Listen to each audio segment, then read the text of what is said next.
Hey guys, how are you doing? Let me just record an educational video for you about a trade I took on 22nd of March. And you might remember for this trade, this has happened right before the NFP news release. And I entered in this trade right here, which was leading to a 35 risk-reward ratio trade. So yeah, the reason of this video, the reason I'm making this video is because I got a question from one of our members about why did I enter here on this order block when this order block was part of this 1 minute liquidity right here. So I will explain it in this video. And first of all, if you haven't seen the recap video of this day's trade, of this specific trade, please just check it out. Search on that day, 22nd of March. I just uploaded a recap video about this trade, and it will give you a better context about the higher time frame picture and everything else around this trade. Because in this video, I won't really talk about the trade. I will just talk about the liquidity scenario that has happened here. I will talk about a few other liquidity scenarios that you can see on my screen. So first of all, the first reason that I enter in this trade, let me just show you the example that I drew here. So the first reason I enter in this trade, because the time frames was fractally confirmed. So we had a really nicely lined up fractally confirmed time frames with the daily 4-hour, 15-minute, 5-minute, and 1-minute. All of these time frames were fractally lined up, meaning that every single time frame that I just mentioned, the daily 4-hour, 15-minute, 5-minute, and 1-minute, were bullish, right? So if every single time frame is bullish, you want to make sure that you will be in those trades, in those long trades, and you technically want to force the long trades. Why? Because if all the time frames that I just mentioned are bullish, then it will be a really high chance to hit your TP, and it will have a really high chance to run to a swing TP. And that's the reason technically why I forced the trade right there. So let me just explain it with arrow movements. So there's a huge difference between trade and a trade. So on the first example, you can see that the time frames, the higher time frame, the 4-hour time frame, so the blue line will be the 4-hour time frame. You can see that the 4-hour time frame is bullish. It's printing a bullish structure, breaking structure over and over again, continuously keeps breaking the previous weak high point. And this is what we can see on the higher time frame perspective. Here in this example, the red line represents the 15-minute time frame. So the red line is the 15-minute order flow. Right after the high has been created right here, price just started to create a pullback, right? So right after this high, price started to create the exact same pullback that has happened here. Right after the high that has been created here, price just did the exact same 15-minute pullback. So we will talk about this pullback right here. Okay, so, at some point, 4-hour, if the 4-hour is bullish, it will create a pullback of the bullish structure like these legs. On this pullback leg, price will turn to bearish and will print the 15-minute bearish order flow. This 15-minute bearish order flow is tradable. We can trade this 15-minute bearish order flow because we trade based off of the 15-minute time frame and based off of the 15-minute trend and order flow. So if the 15-minute order flow right here is bearish, we can safely trade the 15-minute order flow down to some 15-minute demands or 4-hour demands. The 4-hour demand will always be our last target point that you can target right here. So why am I bringing this example up? Simply because there's a difference between a trade and a trade. So there's a huge difference between this pro order flow trade and between this pro order flow trade, where the 4-hour is bullish, 15-minute is bullish, 1-minute confirms bullish. So there's a really huge difference between this kind of an pro order flow trade and this kind of a pro order flow trade. This is the order flow. This is the pro order flow, which you don't really want to force. You want to wait for the highest probability setups. You want to really wait for your criteria. You just want to take the highest probability setups in this case. And this is the case. This is the order flow, which doesn't really happen really often, right? So when all of the time frames are fractally lined up, it won't happen every week, right? So you will have to wait for these daily 4-hour, 15-minute, 5-minute, 1-minute time frames to be fractally confirmed lined up. But if it happens, you technically want to force the trades. You technically want to force long trades, and you want to be in a long trade at any circumstances. Of course, in the logical criteria, because you still have to adapt your criteria, you still have to use your criteria, but technically you want to jump on every single high criteria opportunity and don't just wait for the really high criteria opportunities like in this scenario.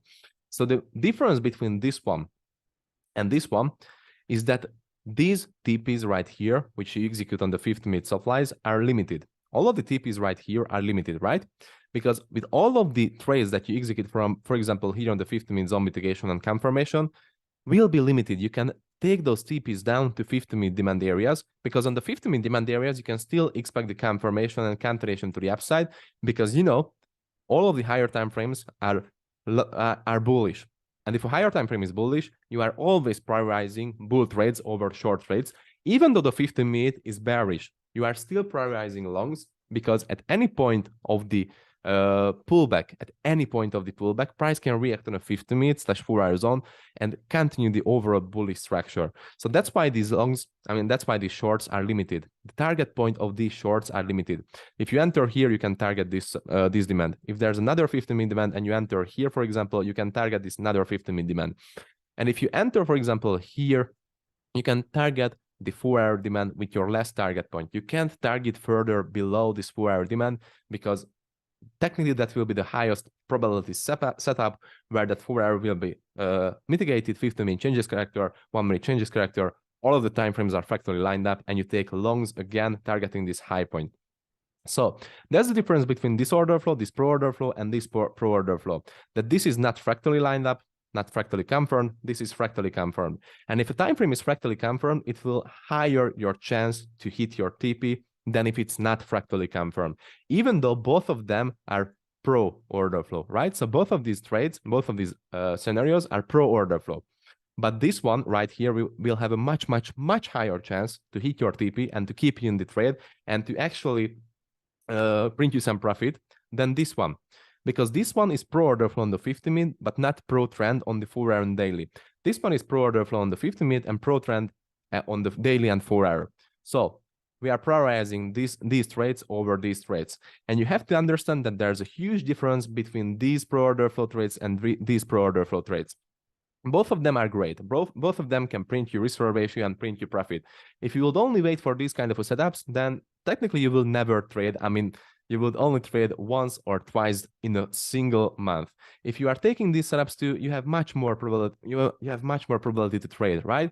So that's why we are not only focusing on these trades, but on these ones too, because both of them can print you good risk ratio, and you can profit on this one too. You can profit 1 to 10, 1 to 15 risk ratio trades on these trades even.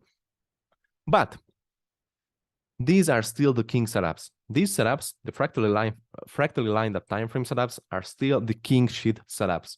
If you see one of the, if you see an example for this one on your live chart, you want to make sure that you will be in this trade. You want to force these trades. You want to really force these trades, of course, with your minimum criteria, of course, with enough criteria, of course, with the added up brace criteria and variable criteria. But you technically want to force these trades, and you want to grab every single opportunity that pops up. So this is the first reason that I entered here. This is the first reason why I technically entered in a 1-minute theoretical liquidity pool, because that liquidity pool right there wasn't even a liquidity pool, but I will explain it on the second scenario. Let me just come back right here. So here we are. Okay. Now you understand that why did I force this trade right here? You understand that why did I actually enter right here after the change of character, even though there was small, really small 1-minute double bottoms. But let me just make this more specific, that why did I enter there and why did I use a 3-pip stop loss, for example. So what has happened right before this movement? What has happened right before this change of character and right before this 1-minute liquidity creation right here? As you can see, price swept tons of liquidity into the 50-minute region. This was a 50-minute region. If you've seen the recap video, you know that this is a 50-minute region. So price has swept tons of liquidity into this region. This was a 5-minute / 50-minute liquidity, which has been swept into the zone. And right after the sweep, price just printed more higher time frame liquidity right here in forms of double bottoms. So let's just count it. First liquidity sweep, second liquidity sweep, and right after the still not 50% mitigation, we can always expect a 50% mitigation, you know. So right after the still not 50% mitigation, price printed more liquidity on the 1-minute time frame. And I will explain the difference between this 1-minute liquidity and this 1-minute liquidity too. But first, I'm counting the liquidities. So here was the third liquidity. So technically, 3 liquidity pools has been swept into the 50% and into the pool region of this zone. And right after all of the 3 liquidity sweeps, price reversed to the upside strongly with a V-shape reaction right here and changed the character to the upside. You know, in the recap, I just explained that why this was a sell trap, why this was liquidity, so it doesn't really require further explanation. I will focus on this setup right here. So right after all of the 3 liquidity pools has been swept into the zone and mitigated the full zone and printed a V-shape recovery, let me just zoom in. So right after these ones, price, of course, printed the change of character, but right before printing the change of character, it just left a small liquidity behind right